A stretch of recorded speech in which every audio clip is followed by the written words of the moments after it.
ഗാലറിയിലെ ആകാശത്തോളം ഉയരുന്ന ആരവങ്ങൾ. കളി 2-2 നിൽക്കുകയാണ്.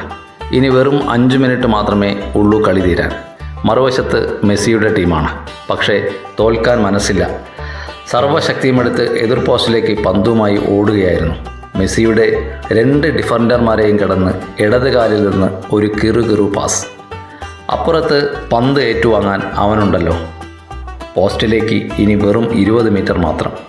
ഗാലറിയിൽ നിശബ്ദത. TV കമാൻഡർമാർ വരെ ശ്വാസം മുട്ടി. ആകാശത്തെ നക്ഷത്രങ്ങൾ സാക്ഷി. ഫ്ലഡ് ലൈറ്റുകൾ ഒന്നുകൂടെ കണ്ണുകൾ വിടർത്തി.